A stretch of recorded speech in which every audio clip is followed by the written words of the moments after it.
Hola, soy Julio Bebione y quiero invitarlos a seguir transitando por estos caminos del viajero y recordar que lo más importante es transitarlo, no llegar. Así que buen viaje. ¿Qué sucede realmente cuando nos relacionamos? ¿Cuáles serán las respuestas y qué haremos con ellas? Para descubrirlo, le damos la bienvenida a Julio Bebione.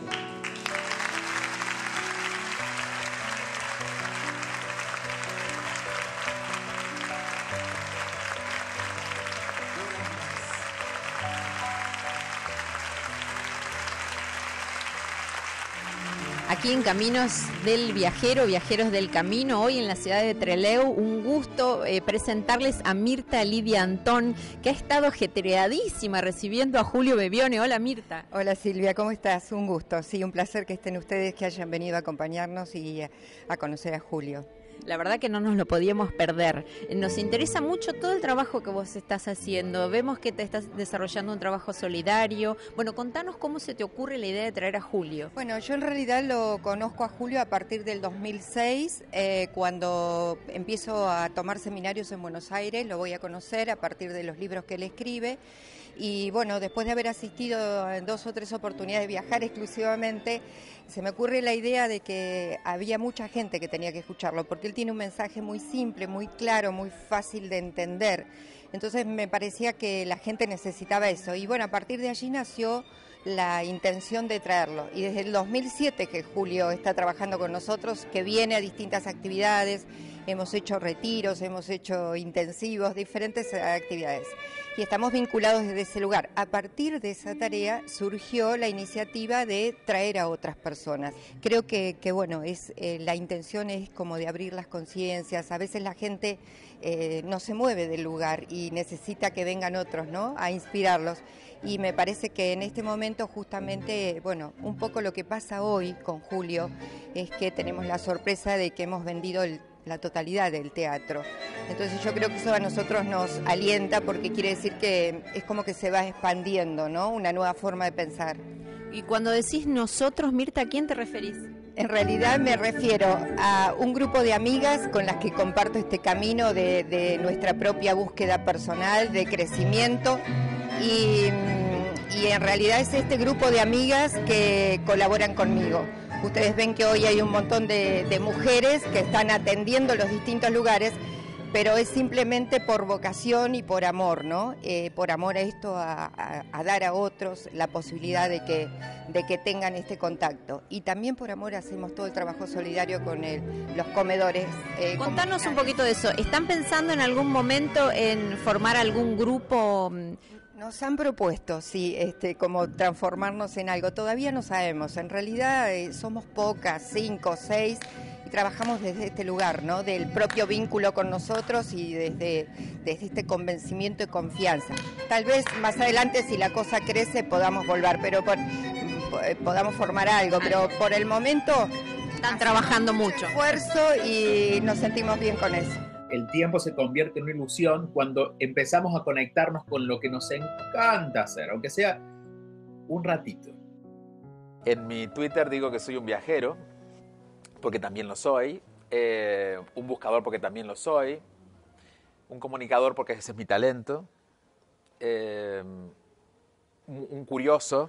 Yo creo que la curiosidad ha sido el eje de mi vida y me llevó a viajar y a comunicar. Entonces te diría que de todo eso lo he resumido escribiendo libros y dando conferencias y teniendo la intención de mostrarle al ser humano otra posibilidad de ver su misma realidad desde otro punto de vista. Creo que en eso nos equivocamos a veces y nos enojamos mucho porque vemos solo un pedacito, y cuando amplías la mirada y ves más cosas, puedes entender otras cosas, como por ejemplo que el que te grita también está pidiendo amor. Pero si lo ves solo, si escuchas solo el grito, te quedas en el enojo del grito. Una de mis primeras preguntas que hice cuando tenía 5 o 6 años y estaba en la iglesia católica y estaba empezando de monaguillo, muy pequeño, y veía en los sábados en mi pueblo ya casamientos, pero también en la semana escuchaba a los mismos que se habían casado el sábado enojarse o hablar mal de su esposo o de su esposa, y mi pregunta fue: ¿por qué la gente que se casa, si se casa por amor, porque escuchaba que se casaban por amor, se maltrata? Y estas preguntas fueron las que me fueron llevando a hacer lo que hago. y a ser un buscador constante. Yo creo que no tenemos que quedarnos con lo que creemos que sabemos. Siempre hay otra respuesta. Y soy un buscador de esas otras respuestas. No siempre las respuestas me convienen, me gustan, pero son otras respuestas y eso me abre la cabeza. Yo creo que todos inspiramos, positivo o negativamente, pero todos estamos inspirando. Es decir que si vemos a alguien que está mostrando una mala actitud, es probable que haya alguien que eventualmente le vaya a copiar esa mala actitud. Entonces a veces no es lo que dices, a veces es lo que haces. Y bueno, en los que comunicamos también tenemos que estar muy pendientes de que somos mirados y que es necesario ser muy congruentes de que la palabra escrita o la palabra dicha sea viva en tu vida diaria. El haber nacido en un país no te determina, excepto por lo que quiera ser determinado, que somos habitantes de verdad de un mismo, que la idea de los límites comenzó con alguien se le ocurrió plantear líneas, y por quedarnos encerrados de este lado somos de una determinada cultura, de un determinado idioma, pero eso nos ha hecho mucho daño. Entonces también es empezar a vivir en este mundo como si fuéramos del mundo, no como si fuéramos solo de un país. Sí, las fronteras están en nosotros, no están en los límites. De hecho, si vamos al límite entre Argentina y Chile, no hay ninguna línea en la montaña que nos diga, excepto un cartelito. Pero del otro lado hay chilenos y aquí hay argentinos porque nos sentimos diferentes. Y esas fronteras, esas barreras son las que tenemos que aprender a romper. No podemos instalar muebles nuevos en la casa si aún tenemos donde va la mesa nueva, la mesa anterior. Ya está por comenzar la conferencia de Julio Bebione y hemos encontrado uno de los valientes junto a su pareja. Se tratan de Martín y Marcela. Hola, ¿cómo les va? ¿Qué tal? Buenas tardes. Hola. ¿Qué tal? Bueno, te has traído al varón, él te ha traído a vos. ¿Cómo fue? No, fue una invitación que le hice. Porque, bueno, además de ser docentes, profesores, yo trabajo en el área artística y él es profe de niños con capacidades diferentes, entonces estas situaciones o realidades también tienen otro punto de vista que tiene que ver con la reflexión, la autorreflexión. Y bueno, es una invitación que le hice para un nuevo pensamiento. Bueno, nos alegra verte acá. Pareciera que este tipo de movimientos sea como más patrimonio de lo femenino, pero hemos visto algunos varones. ¿Qué expectativa tenés al venir acá, Martín? No, muchas, porque por ahí uno piensa en un montón de esto, de las relaciones, ¿no? Y de cómo nos relacionamos entre todas las personas, teniendo en cuenta las diferencias que tenemos todos. Pero bueno, muchas expectativas.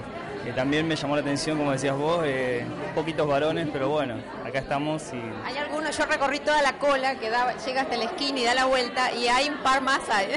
Sí, exacto, pero no, lindo, muchas expectativas como te decía, a ver de qué se trata todo esto.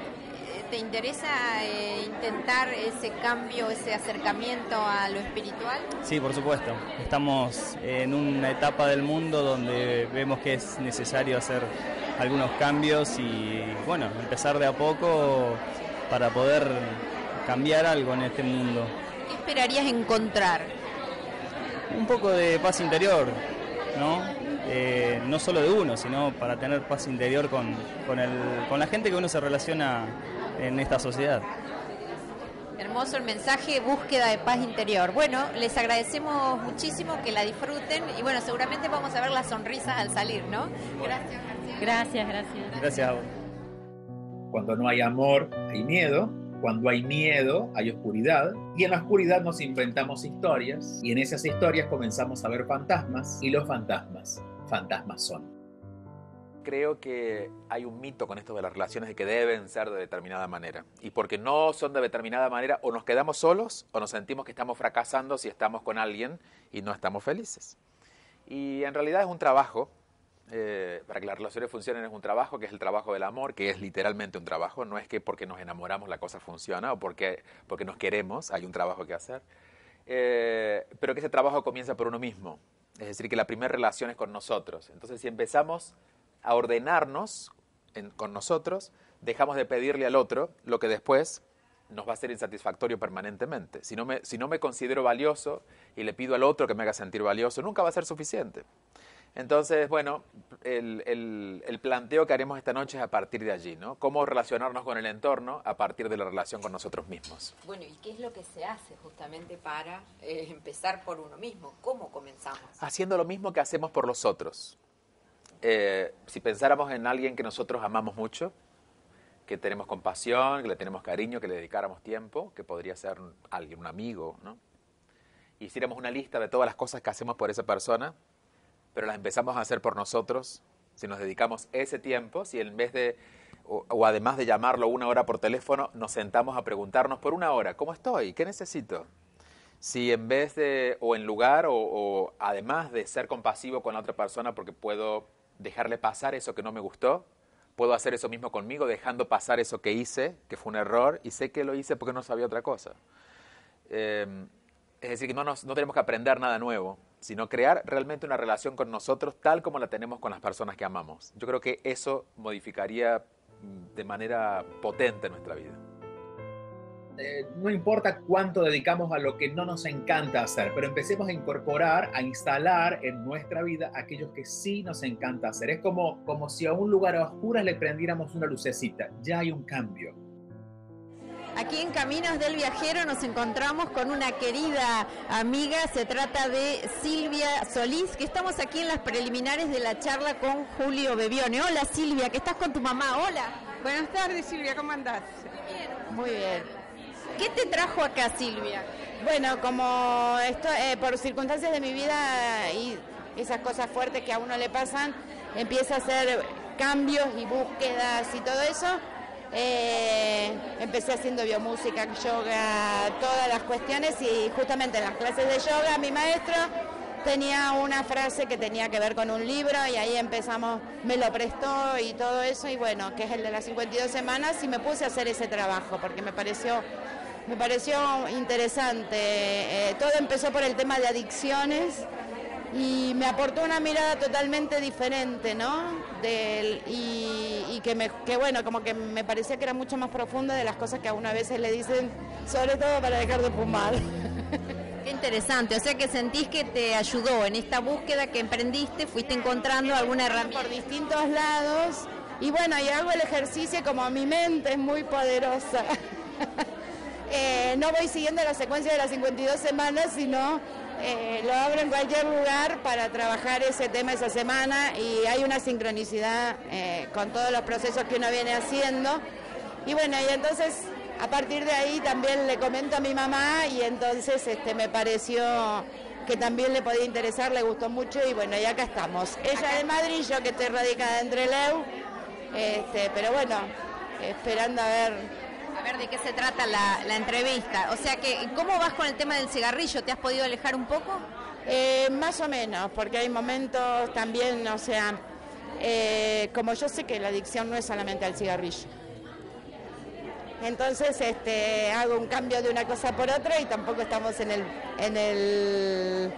ese tema. Y como mi vida cambió tanto, hace 3 años, y todavía es como que recién estoy volviendo a empezar, con momentos en que puedo y con momentos en que no puedo.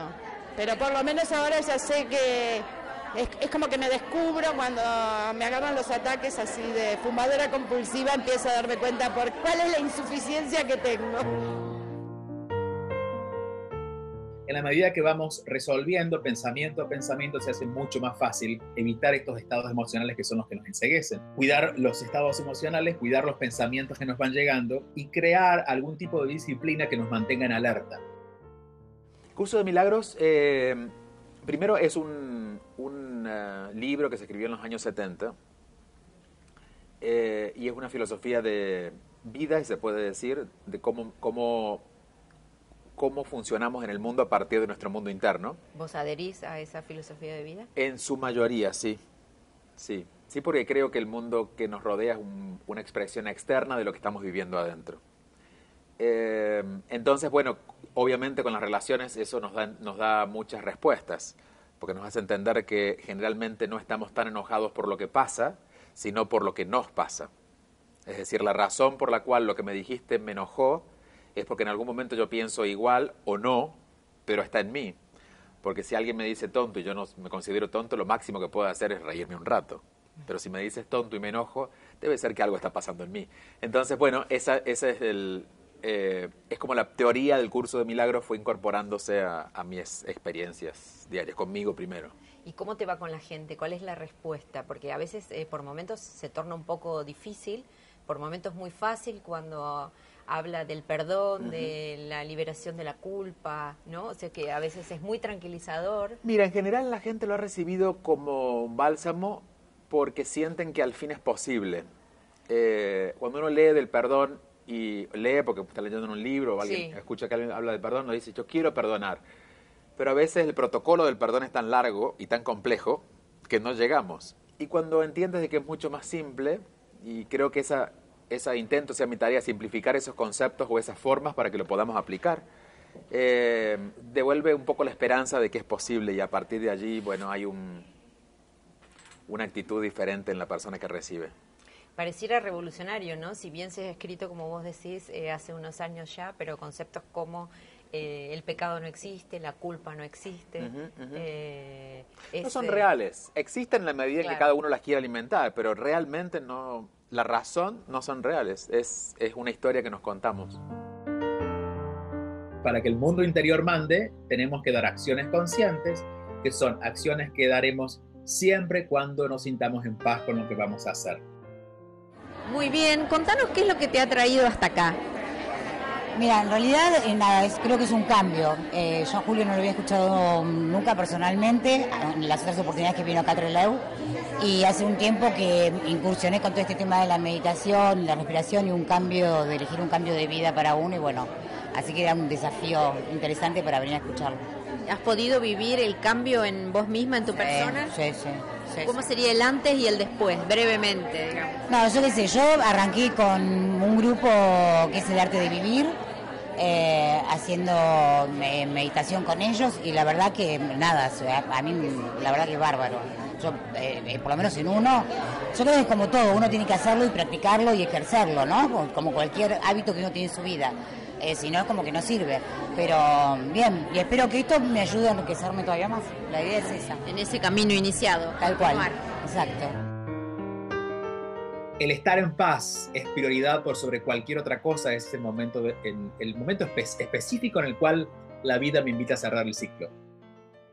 A los 28 años yo estaba cómodo, bien, dentro de lo que las cosas esperan, la gente espera del mundo. ¿Cómodo, bien? ¿Qué estabas haciendo? Estaba trabajando yo vivía en Miami, no había dejado la comunicación porque trabajaba por una compañía que hacía un freelance de biografías y por otro lado me dedicaba a la industria del zapato. Y me gustaba porque era muy creativo. Claro, ¿creabas modelos? Desde todo, desde los diseños hasta administrar las tiendas. Y Miami, que era un lugar de mucha moda y demás, bueno, eso es divertido. Pero a los 28 años dije, yo nací para esto. Estaba bien, pero yo nací para esto. Y me di cuenta que había cierta angustia que apareció cuando me hice esa pregunta.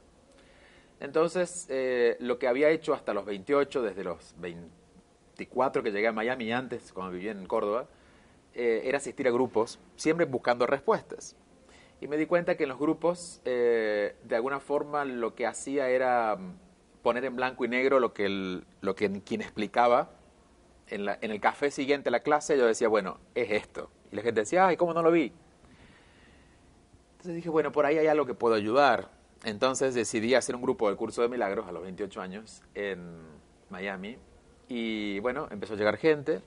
Y lo hacía una vez a la semana. Y esa gente me dijo, ¿por qué no haces un taller? E hice un escrito sintetizando el Curso de Milagros para esos chicos que eran más jóvenes, cambiando algunas palabras para que no resultaran como por ejemplo la palabra Espíritu Santo, que resultaba muy religiosa. Sí, es verdad. Entonces una periodista me hace una entrevista preguntando cómo la gente, en el año 2007, cómo la gente buscaba a Dios, perdón, no, 2005, cómo la gente buscaba a Dios fuera de las iglesias en Semana Santa. Y hablamos por 2 horas. Parece que esa charla la motivó a algo porque publicó la entrevista completa y ahí ella escuchó, porque yo recuerdo no haberlo dicho, que tenía un libro. Entonces me llaman de Telemundo, que es una cadena en Estados Unidos, para decirme si podría presentar el libro. Le digo, ¿pero qué libro? Bueno, publiqué lo que tenía, fui a la televisión y ocurrió. Entonces yo creo que fue como estar a las 5 de la tarde parado en la parada del colectivo que pasa a las 5 y intuitivamente y tomar el autobús que me llevaba a donde tenía que llevarme. Y a partir de ahí escribiste cerca de 10 libros. Son 10. Son 10, Uh-huh. sí. Sí. Contanos algunos. 10 publicados. Empecé con Vivir en la Zona, que es ese primer libro. Vivir en la Zona, la idea de vivir en la zona es cómo vivir en el espíritu, pero insisto, la palabra espíritu para los chicos que nos juntábamos en ese momento era como demasiado mística o religiosa, entonces hablé de una zona interna donde nos conectamos con Dios.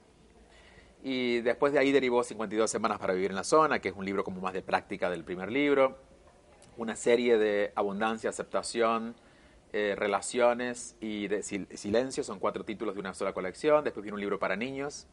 ¿Podría decirse que hay determinados patrones? Vos recién estabas hablando de la abundancia, sí, como un tema que preocupa, digamos, o desvela a muchos, creo que en el mundo, ciudadanos sí, del mundo. Sí.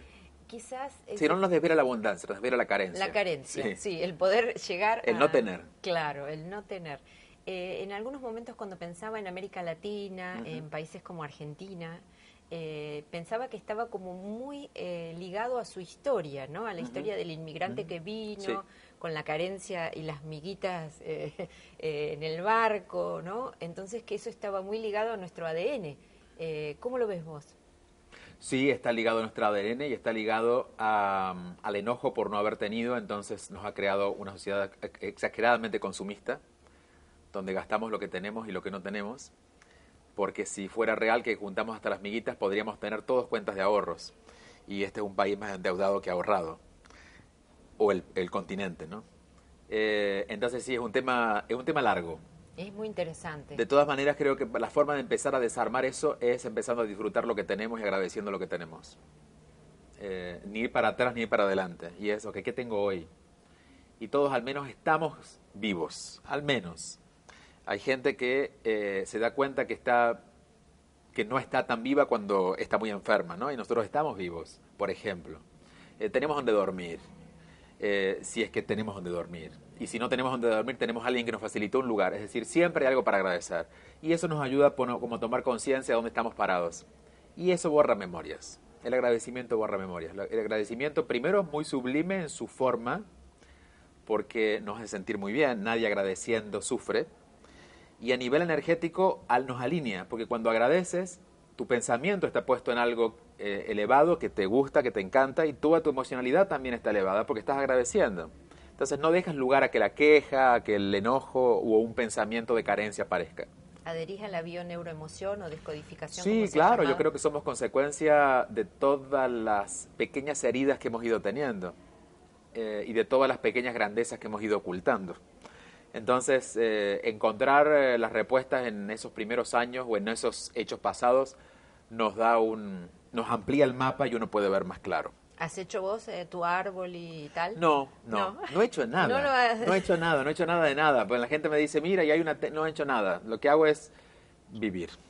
Y cuando yo te preguntaba si vos hacías hacia otras personas bioneuroemoción o algo, vos me dijiste, no, yo no hago nada de ese tipo de cosas. Ajá. ¿Tu rol es entonces cuál? Mi rol es comunicar. Mi rol es abrir puertas. Que cuando la gente me lea en un libro o venga a una conferencia, salga con el interés de ir a buscar algo más. Y después aparece o la bioneuroemoción, o aparece el curso de milagros, o aparece el Ho'oponopono, o aparece otra vez la vuelta a la iglesia a la que pertenecía y me fui enojado. O aparece otra vez el regreso al hogar porque no quería volver a la casa de mis padres, o aparece otra vez la visita a mi pueblo, o aparece... O sea que no importa el camino. No, pero mi trabajo, mi labor es recordar que hay otro camino que no estamos viendo. Y después cada uno le pinta del color que quiera. El color nunca es el problema es que no sabemos mirar el cuadro. Esta imagen del libro de milagros, ¿no? Exactamente. Sí. Ese camino que nos lleva siempre ¿a dónde, Julio? A nosotros en el sentido más profundo, no a nuestra personalidad, no a nosotros, no a Julio, sino a lo que hay en Julio, que es su alma y eventualmente el encuentro con Dios, que sigue siendo una promesa porque tenemos atisbos de esos encuentros, pero estoy seguro que es una deuda que aún tenemos los seres humanos de reencontrarnos con Dios, verdaderamente con Dios. Ese momento en que ya no tendríamos que explicar más nada, porque realmente supimos quién es Dios. Por ahora estamos todos haciendo poesías de Dios. Te agradecemos muchísimo, Julio, estas Igualmente, palabras, breve encuentro. Ahora vamos a disfrutar de la conferencia. Bueno, que tengas un excelentísimo recuerdo de Chubut, de Trelew. Lo tengo, Acá te y quieren mucho cariño. mucho, te miman. Sí, Estás demasiado. en muy buenas manos. El grupo de Mirta, Lidia Antón y, por supuesto, toda la gente que la acompaña. Es un grupo que trabaja mucho acá en la zona, que queremos y apreciamos mucho. Así que, bueno, muy honrados con tu visita. Gracias. Y que tengas un lindo recuerdo y puedas regresar en Será algún pronto, momento. será pronto. Muchas gracias. Gracias.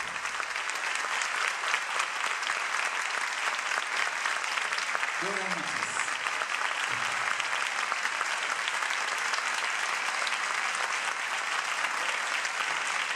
El trabajo que se inició en el 2007 ha tenido sus frutos y este es, así que muchas gracias por eso. Muchas